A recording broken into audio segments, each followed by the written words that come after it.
like a portion of it can be like taken like for example for tribal, it can be like portioned off and sent over to Department of Interior or something like that, you know. Sure. So there's different things how the money can be carved up and sent to different areas, but the VA is I think as is a very large, it's very large. Awesome. Well, I guess I don't think I've heard anything from Carissa or Austin. Okay. I don't think I saw.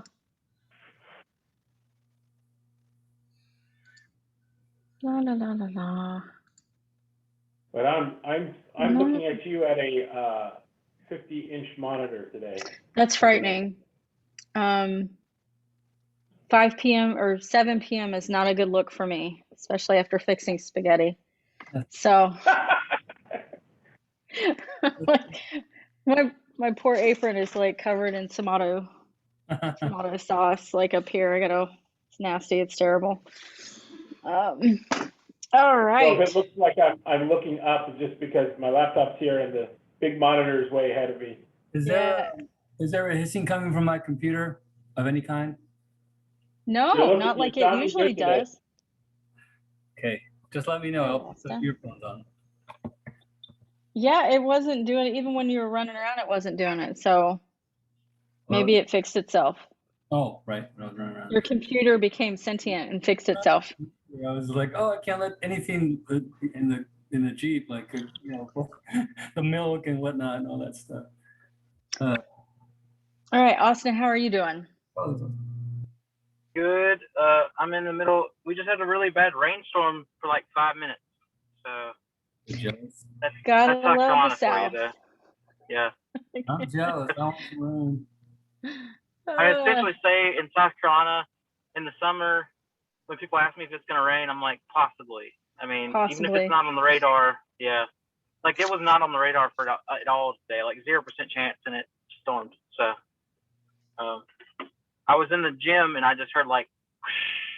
Yeah. So I was like, well, it's raining, and my windows were down too. So.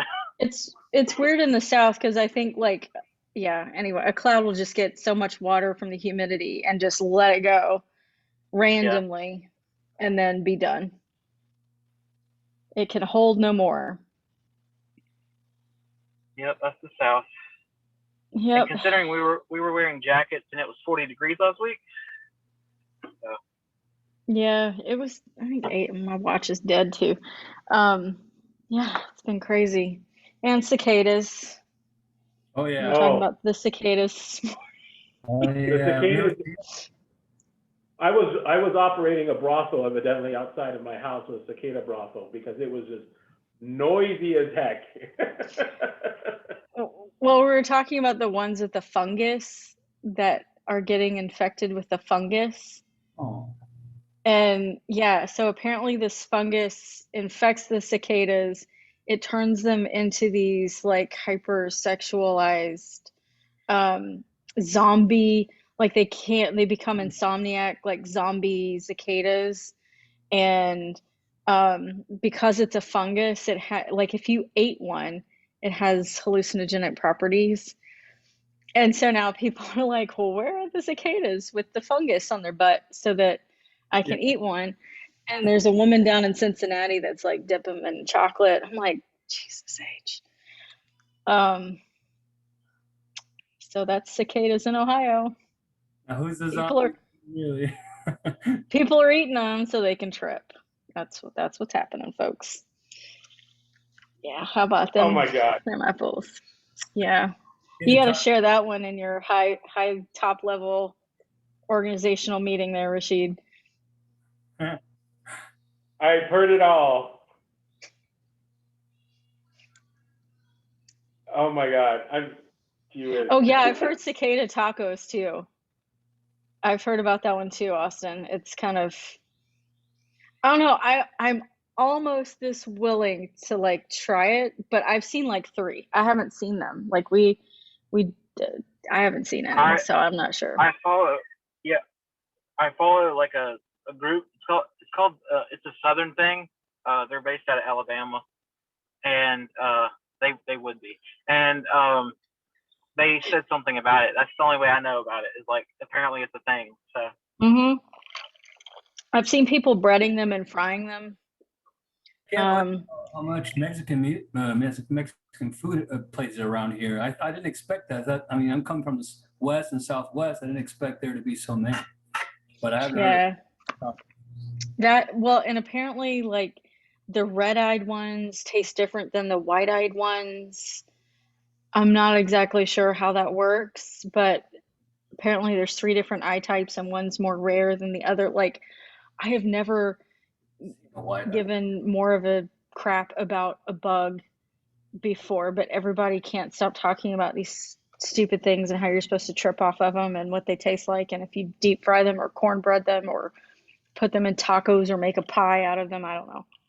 White eye, red eye sounds like Mendel genetics right there. Right? It does. It's like, so pea pods and oh shoot, flies.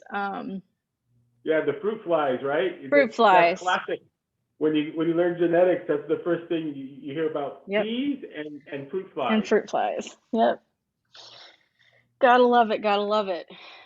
I guess we can't do Mendelssohn experiments with volunteers. Yeah. No, I don't know if there's a genetic thing. I don't know. Maybe that starts to sound a little creepy, talking about volunteers and genetics. So we'll pass on that topic, but we'll talk about volunteer leadership, if that works for you all. Yeah. Okay. So before I pull out like this whole reading, so the reading was probably a little bit different. It's actual practical guide. It's like about yay like thick. It's not very thick at all, but I pulled out this chapter, which, such as it is, I think it's the longest chapter in this whole thing. And even though it is an older publication, I think still very, very relevant in the world of volunteers. And people are like, you have a real copy, like a hard copy? Like, yes, and you cannot have it. So I wanted to focus on volunteers with my first question to you all being, how are volunteers involved in your organization, whether that's an organization you get paid by or an organization that you volunteer for? How are volunteers involved?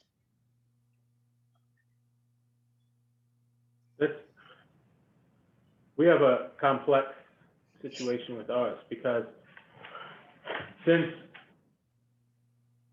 I'm with Scouting, but then I have this second or layered organization on top of it, right? So I have an organization that's sort of trying to, it's a chartering organization that is helping help bring more or help value add, I guess is probably the Messengers of Peace program, right? Well, no, there's the National Association of Muslim Americans on Scouting. Got it. Okay, that one. Yeah, I can't. Messengers of Peace is a committee within BSA, but Gotcha. I'm also involved with that. But I'll talk about Namaz as a nonprofit organization that I'm specifically involved with. Mm-hmm. So getting volunteers, we're pooling from those who are already volunteers within BSA or within Girl Scouts. Primarily, we've primarily focused on those within Boy Scouts of America. So we're looking for people who have a certain level of volunteer, and we're pulling from those who already have a certain, how should we say, we're already looking for the creme de la creme. You know, well, it sounds like more of like just a level of expectation for kind of level of experience. Yeah. We sort of at this point in time, we sort of handpick our volunteers, right? We sort of go out and sort of hey, we'd like to ask you to get involved at this moment. Yeah. So selection by committee, anyway. Yeah, because where we're at our evolution in the organization, we're looking for people who who we can share the vision with and who can understand that and then can move forward with that. Sure. Yeah. So how are volunteers involved in your organizations, Austin and Robert?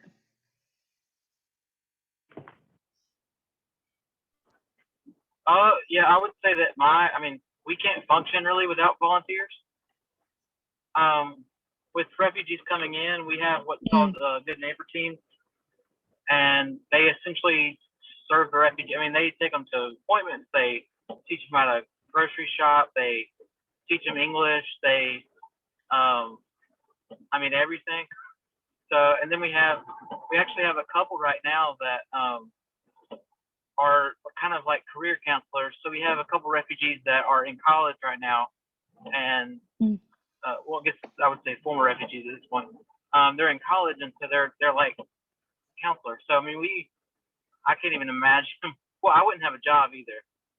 Yeah. Because that's part of my job to manage volunteers. But they're essentially, I would say, an extension of our staff that they just decide not to get paid. So. Yeah. So it sounds like they spend the hours because they have a passion for the work. Yeah. In my organization, there are volunteers, but not in the departments that I work in. You have to be pretty vetted to get in, but there are a lot within the county that I still work for. They have there's a lot of volunteer opportunities in all kinds of departments. They are usually one of the ones that I'm impressed by are the ones that do this area agency on aging. It's a very area agency on aging. Area agency on aging is very difficult to say, but they service and it's very difficult to say, but they service they're usually already seniors that work in it, and they happen to be usually either part-time or retired experts in Medicare and other things. And so they really help a lot of the community members that are seniors or entering into Medicare. And you hear so much about Medicare scams and extra benefits and commercials like that. But there are a bunch of free experts ready to roll these folks. That's one of the people I could highlight. So, but as far as the risk organization, I think it's more seasonal in terms of volunteerism. Definitely out the open space needs a lot of volunteers, and usually get these really great kids from the community, and they help with all sorts of things, rebuilding trails and all sorts of things. Yeah, we always call them navigators with hospice, and because to just navigate all the different services. Medicare is mind-boggling to navigate, and it's amazing to me how many people don't know about the nursing care ombudsman that exists in each state. Yes. And then they don't know about like these kind of navigators that will help you get through understanding Medicaid. As I bring up this article, I'll tell you all that one of the biggest reasons why contractors end up on the kind of blacklist for the federal government is Medicaid fraud. It's very interesting. All right. So it sounds like a lot of different volunteer opportunities that you all have in your organization or that you work with. So some interesting thing, there's a lot of interesting things in this reading, but one of the things that I wanted to kind of also ask you about are, from your perspective, either in the organization you currently are in or volunteer opportunity that you are working in, or where you used to work, or kind of pick your battle, right? Which one? Pros and cons of volunteers, which is hard because I know all of us also volunteer our time as well. Pros and cons of volunteers. Oh. Loaded question, y'all. Pros and cons of volunteers. A pro would be obviously that they're free help usually, or very low cost. And so they help a big drive, like you mentioned, navigation of some programs. The con that I can think of right away is the level of expertise may not be very deep, nor the commitment very long to build relationships with those community members. So I'll ask you a challenging follow-up question. Are volunteers truly free?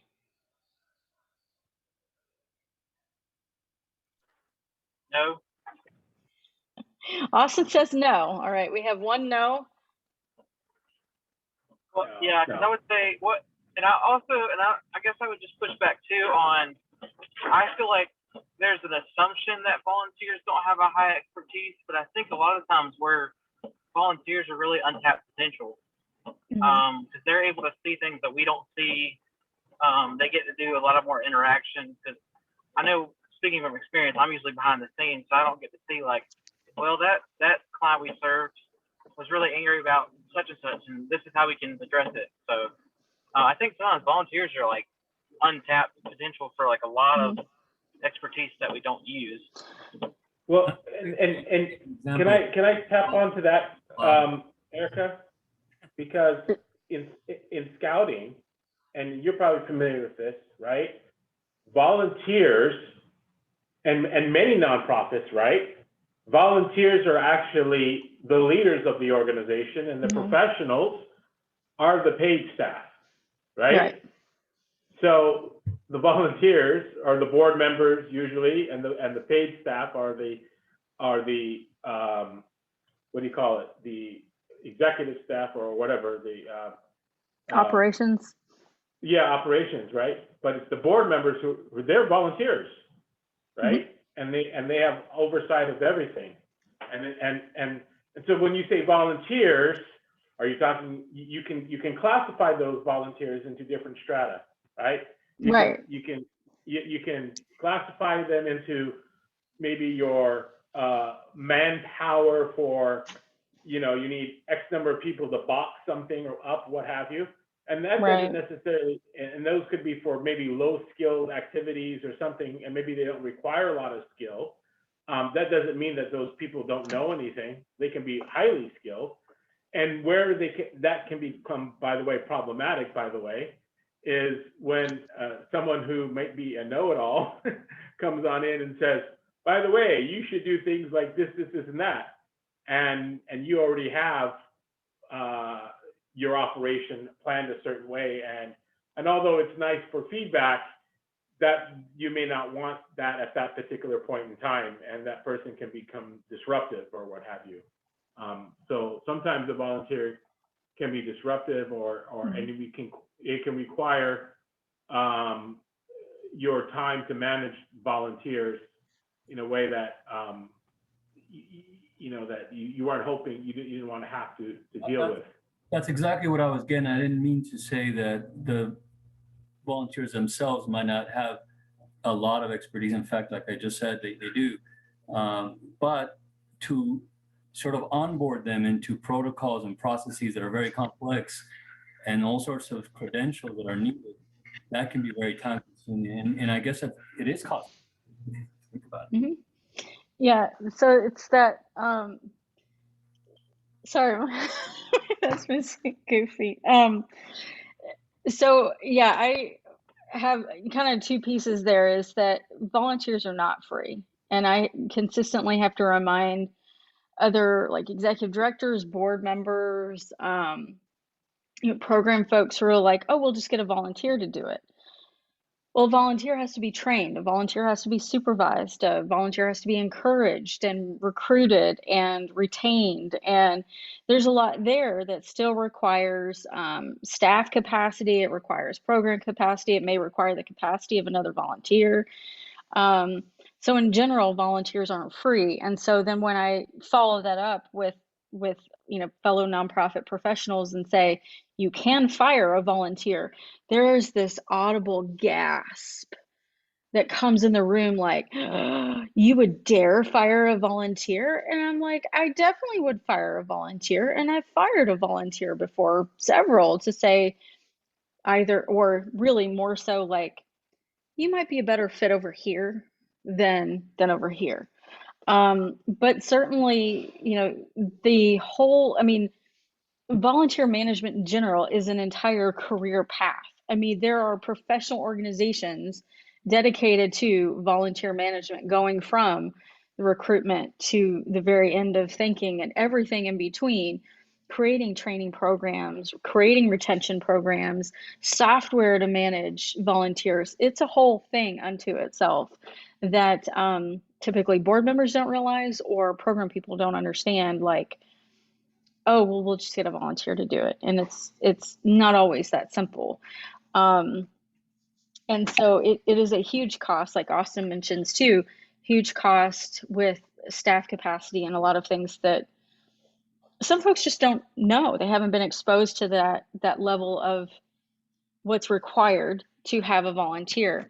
The other thing, when you mention expertise, that reminds me, and I brought up this morning too, is that what we saw a lot of starting, you know, with 2008 when we had the crash, right? Whole bunch of financial crash. Part of that was so many people were without a job. And in the meantime, a lot of them were like, well, I got to use my skill set somewhere, and volunteered their time specifically in roles in which, you know, hey,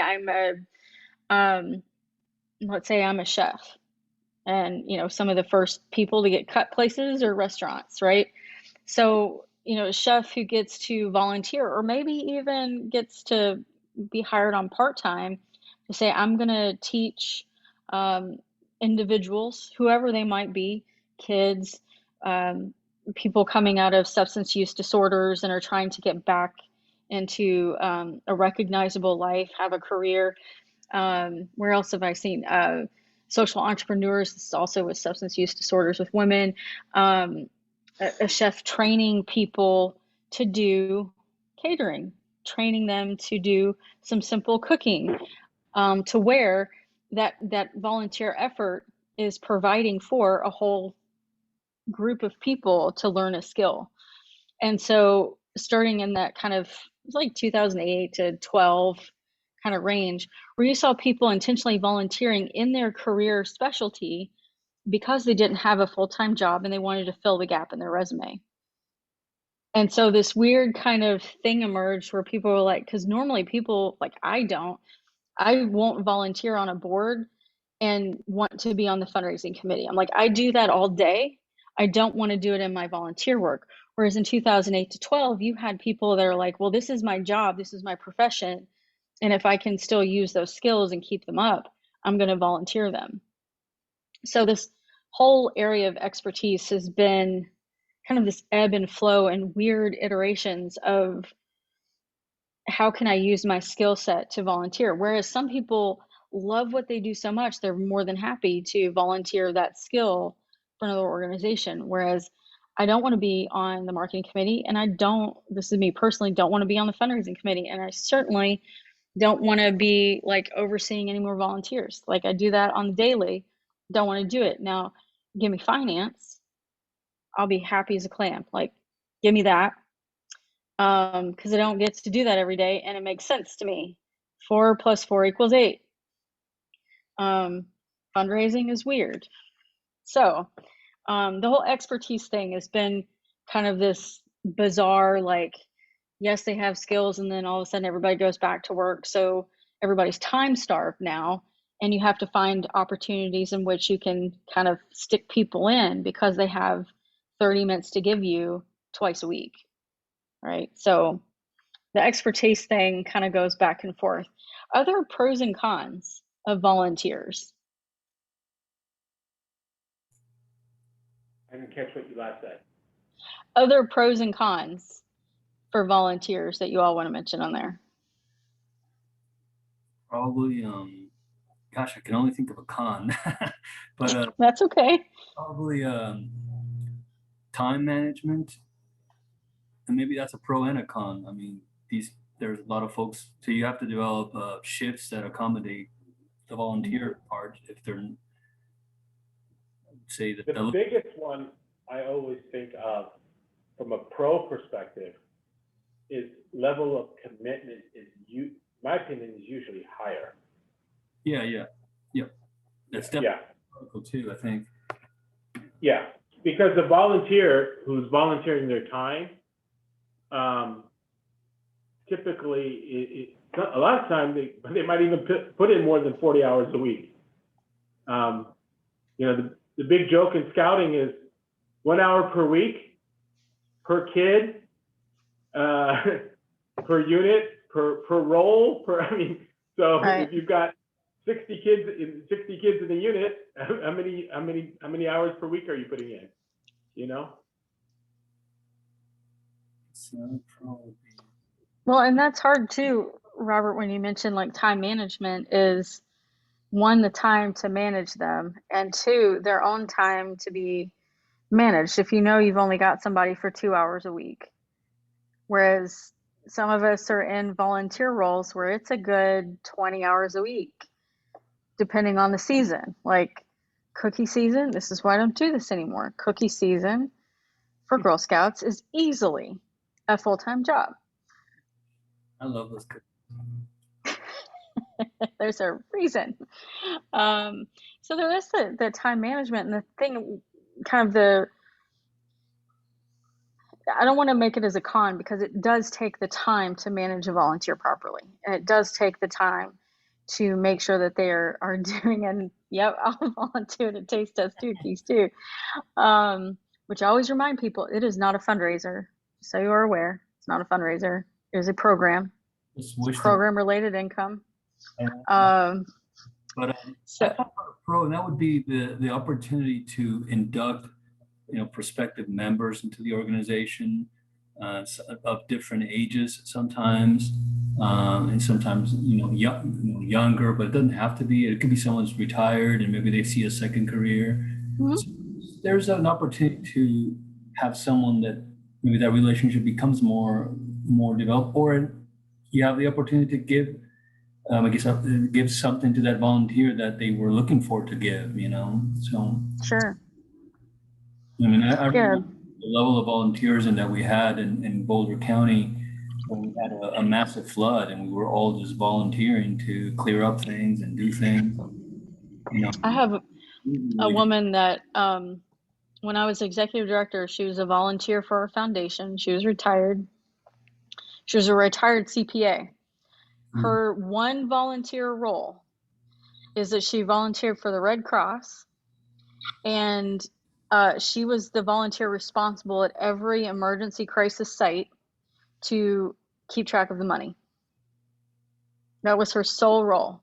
She flew in, she watched money come in, everything that was spent, everything from buying water to buying hotel rooms to buying clothing, or managing even the basics of supplies, making sure everything was accounted for. And when the Red Cross spent, let's say, $500,000 at a disaster site, she knew exactly where every dollar of that $500,000 went. And that was her sole volunteer job.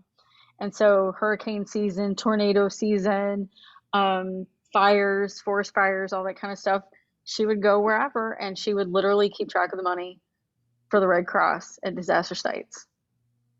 It was it was at least a part-time job for her, like, to do those things.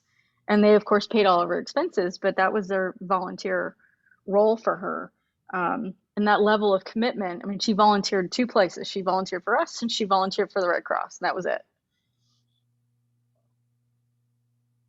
So when we talk about pros and cons, there's also a con that we have barriers to participate.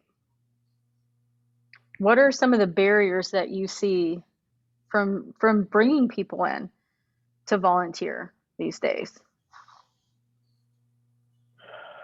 I think, Robert, you touched upon it. There's some legal challenges, I think. Fully understanding the policies of an organization. And when you don't fully understand it, you can step all over yourself, right? Or those volunteers. So managing that is upfront. There's a lot of training upfront that you have to have, and you have to make sure that you have clear policies. So doing that onboarding, having those clear policies laid out is extremely important. So otherwise, you open up the organization to a lot of liability. Mm-hmm. That's the thing about paid staff, right? Like there's liability across the board with anything, but with staff, that's a little bit more controlled liability as opposed to a volunteer that is a little bit more uncontrolled liability. I mean, you send parents with hundreds of dollars worth of popcorn home, right? Hundreds. Like we send parents home with hundreds of dollars worth of cookies and expect that we're going to get that money back. We talk about Yeah, huge liabilities there. With staff, you have a very clear contract and clear expectations. With volunteers, it's a very loosely defined contract and very loose defined expectations. But at the same time, is it unrealistic to expect that you have a job description for every volunteer and that you have defined expectations and I think I mean, a lot of volunteers, and that happens, is also through I don't know if you call it volunteers, but it is actually, it's community service. Courts order people to pick a, now look, I speak from experience. I had to do this because when I was in college, I got a lot of tickets. I was driving a lot, so I had to do community service. And so I volunteered to clean the park, to clean a certain park, which I love walking around it. And they loved me there. They're just like, oh, you did so much work. But I feel like that's one area in which you can tap into a whole different kind of a volunteer, and they still have to. The organization still clearly defines, what is why are you here, mm-hmm. You can't. It'll explain right off the bat. We can't take someone that's done this or done that or the other thing. So. Well, and that's the thing I think with a lot of nonprofit organizations, when you haven't had some exposure or with volunteers or trying to think of something new, is that you don't have to have that level of expectation with a volunteer because they're just volunteers. So in addition to, yes, volunteers cost money or resources, you don't want to say money. I mean, then what's the number one reason a volunteer doesn't come back? They didn't enjoy the experience, and most of the time that's like a failure of communication. And whether it was the expectation of how much time or they have to deal with other volunteers. I mean, dealing with parents alone is a nightmare. So people don't come back. But if you do offer up a full-on like job description that outlines exactly what a volunteer is supposed to do and tell them up front, this is how many hours it is supposed to take. This is who you report to. This is the form you fill out. This is when this is due. And if you line all of those things out, just like you would staff, to say, here are these deadlines. Here's your job description. Here's how much time, your percentage of time you're supposed to spend on each task area. There are fewer gaps in where communication can falter and a volunteer leave. So saying like, oh, we'll just get a volunteer to do XYZ. Well, no, we can't just get a volunteer to show up for a 6-hour, let's say, fundraising event. They need to know what's going on with the event. They need to know what the expectation is. If their only job is to make sure that each of our vendors has something to drink, is able to take a break, is able to go to the restroom, something like that, they're a relief person for our vendors, just to be there to hold space, answer questions for like 10 minutes. We give them that expectation. They know, well, okay, I'm going to be there for a 2-hour shift. This is exactly what I'm going to do. And this is, where I get information, and this is the benefit. I get a free ticket. I get to stay for the entire event. I need to do work for these 2 hours. The likelihood that volunteer is going to come back is pretty high. I agree. I'm trying to remember, and it's a good question that you could ask us all, the last time we volunteered for something. Last time I volunteered for something was for elections, not these elections, but another elections. And it was a very cool experience. I don't remember why I volunteered. I think I just wanted to, but they treated me really well. They were Donuts and coffee. very nice, and it was also you build a camaraderie with the other volunteers, Mhm. and the other volunteers were, some of them, just amazing, like their professions that they had. So you get to meet people that you wouldn't have otherwise. There was only one strange instance of this because we happened to be in a county building. This one guy from I think he was a treasurer or something. He came out and he said, I think he said to me like, "Can you watch out for when I get my sandwich?" And I said, "No, sir. I'm here to safeguard the American voting process." That was the He only. didn't find it funny.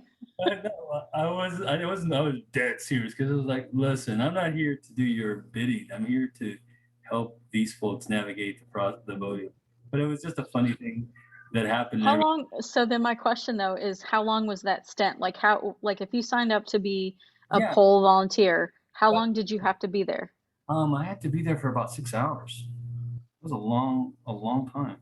So this is the other thing, like in terms of volunteers and time, like where you are, it might have been 6 hours. In Ohio, you have to be there from start to finish. So you have to be there at like 5 o'clock for the polls to open at 6 a.m. and you have to stay until the polls close and everybody is through, which if it's a packed Erica, election, I think you may send, Shifts to accommodate that. So they exactly like you said, but they made shifts so that we would take and that's but let me ask this question, Robert. Were you representing a particular party, like, and sitting outside the polls, or were you inside the precinct? I believe they did ask for affiliations too. At the time, I just put independent. I was an independent. Oh, okay. because you have So, to but you were have a actually ratio. inside the precinct helping with the In the counting, I was just helping crowd control information, all that kind of thing. So oh, okay. very low bar. Yeah, because, yeah, you were a different level of you weren't a different level of an official. Yeah, because most election officials, like Erica is saying, you're there from the beginning of the polls You have to watch open. the whole thing. Yeah, because I'm a chief election officer, and actually this particular one, we have an election coming up on June 8th, but I'm not actually going to it because I'm actually going to go to a wedding for my friend who's a Jewish Orthodox, and he's doing it for his son.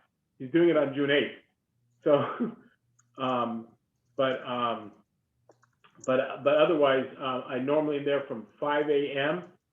and I have to take the ballots and everything to drop it off at the county election government center, and sometimes I don't get home to 10 or 11 p.m. No, thank you. Yeah, so that it's pretty late. Yeah. And I got to be there at 5 a.m., which means there's been times when I've done it cross county, so I've gotten up at 3:30 because I have to drive about almost 45 minutes to an hour. So yeah, there's times where I've only slept just a couple hours because I get so nervous the night before, I just can't get to sleep. And I bet there's a small subsection of people that actually return for that. Actually, that particular location was a senior citizen, and the majority of the people who worked that one, they return time and time and time again. But you're right. I mean, generally, I don't know. Some of these election officers tend to be fairly dedicated. And I actually was able to recruit somebody from my own company because I would post about it. And even my own son now, he's become an assistant chief election officer. And in fact, when he was 17 years old, he was already an election officer. Can you figure out why? Little trivia. How can a 17-year-old be an election officer? Oh, no. Unless you get service hours for it. No. Food. You mean how could he legally be? Yeah, he's legally. Oh. Oh, is Either that or you're paid. So if you think about it, anyone who will be able to vote in a general election when they're 18 years old, the general election, let's say, is in November, so they can serve, and the primary's coming up, and they're not yet 18. So his birthday is in, let's say the primary is on June 8th, let's say, and his birthday is, let's say, June 17th, but the general election's in November. All right, so even though his this was like back in, this was April of 2016. So because he was still 17 at the time, but he was registered to vote for the general election, he was legally able to vote in the primaries, right? And since you're able to vote, you're legally registered that you're also legal to be an election officer. That's wild. Yep. That's what happens when you know the law, and because you're a chief election officer. So go ahead, Robert. Oh no, sir. I was just going to point out when I went home that day, I thought, well, that was good and all that, and then I looked up how much the officers earn, the ones that, I don't know, not the volunteer ones, but the ones that, it's a lot. The disparity, it's huge. It's like quite a bit more than I make. So I just thought, wow, that's. If I serve on a day, I get $250 for that day. Yeah, I'm not even talking about those, and that's a lot too. But I'm thinking about like the ones that do a career. So it's the ones that actually are the like county elections staff and stuff. Oh, the registrar. Yeah, the folks that are.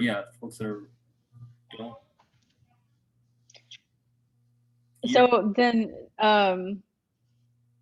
that kind of begs the question too, where we say, like, I think it's page 2, volunteers are equal partners with paid staff doing work that is necessary for improving or expanding services or programs. How do you feel about that equal partners part? Do you see volunteers as an equal partner in your work, or as a volunteer expect to be considered an equal partner? That's why I told that story about the sandwich guy, because I thought, listen, this guy's not giving me any respect as far as like, why would I be watching for your delivery? So to me, that was a stark. To me, that was a stark, I don't know, difference. You wouldn't ask someone in an office, hey, can you watch? I mean, no, sir, come on. Are volunteers equal partners with paid staff? I don't think so. I mean, no, I don't think so. How about you, Austin? I think it depends on the type of workplace you have. I think if it's more collaborative of a place, then I think yes. I think I've been in places where yes, that volunteers are seen as equal, just different roles, and then I've been in places where it's more of hierarchical. So it's like, oh, well, you're a volunteer. So I've been in both. So I think it depends on the situation. Equal means the same. Equal and same, I don't know. Partners, yes. Equal, no. They are partners, but is it equal? No, they don't have the same role. But it depends on like Austin was saying, it depends on the organization. Like you look at an organization that does emergency, those professional level, like Doctors Without Frontiers or something like that. They're volunteers in a certain way, but then they're all also very professional. And there are many organizations like that. Like a volunteer firefighter. I was thinking about that early on. I was thinking, what's the deal with the volunteer firefighter? And there's it just depends on the organization. It's you kind of open up a big can of worms where volunteer is just such a big landscape. I don't know. Well, and that goes back to the liability, right? Like if I have somebody so this is a true life example. If I have somebody working for me in my book warehouse, they're covered under workers' comp. They are covered under a variety of things, whether it's we don't have health insurance, but all the expenses, if they were to be injured, right, are covered by the organization. As a volunteer, no, you don't fall under workers' comp, but yeah, you'd fall under our insurance and yada, yada, yada. But it feels very different in that kind of like what am I responsible for, which is another kind of unclear expectation unless you put it out there. Like, I have volunteers who sign liability waivers. Like, you're here on your own cognition, you're here to volunteer your time. You could expect to have minor bruises, minor cuts. I mean, they're sorting books, for Pete's sake, but you know, there's dust. It's a dirty warehouse. You're dealing with books. You might get a paper cut. You might run into a bookshelf. That's why they're confined to a certain room, so they're not out on our shop floor where we have forklifts and pallet jacks and machinery going back and forth and literally tons of boxes that could fall on them. They're confined to the one room. So if something happens to them, it's very different. At least in my eyes, when I look at the risk and I look at the insurance and I look at what we're responsible for if somebody gets hurt, it's very different, employee versus volunteer. Very And different. that's why I say it's not equal. Right, Yeah. it's not. So I have a hard time with that statement in the reading, is that, oh, well, volunteers are equal partners. I'm like, no, they're not. They are partners, Aspiration. but they're not equal.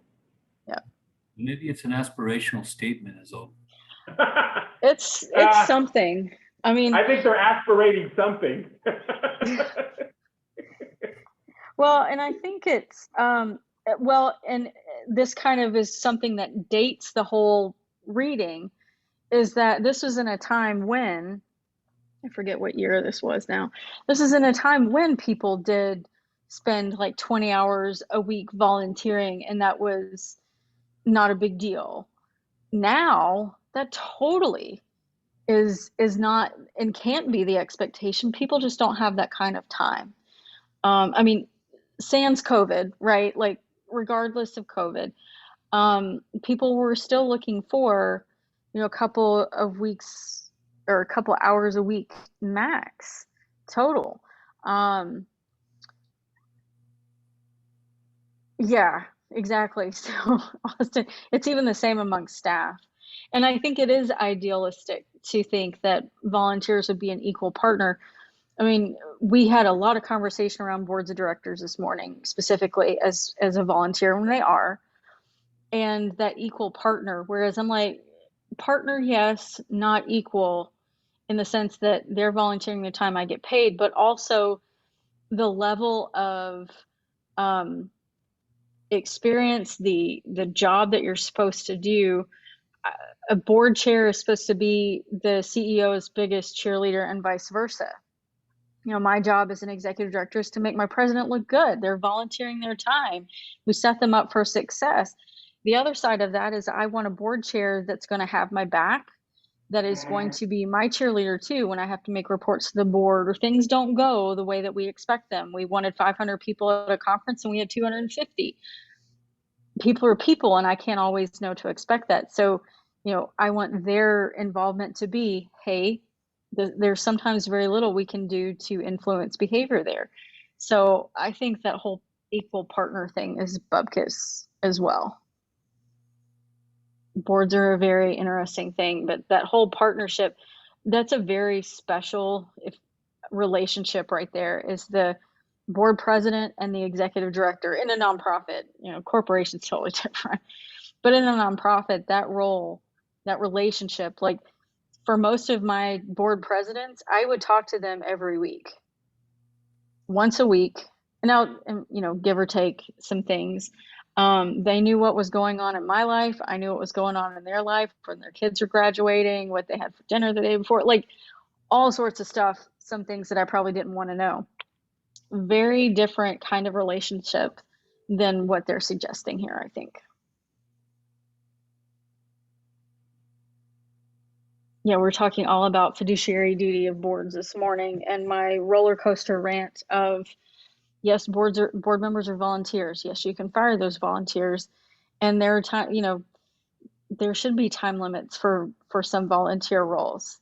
You want to be on a board of directors, great, but that should be a time commitment of no more than 6 years.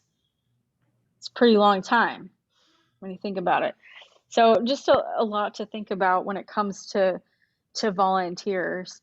But last couple minutes, like in terms of trends, volunteer trends, we were talking about micro volunteering this morning as well. The micro volunteering is not a new thing. It's just more so it's caught on where people like they want to do something at max an hour. That's what micro volunteering is. It is not a very long time commitment. It is not something that you expect to receive training to do or have a lot of involvement.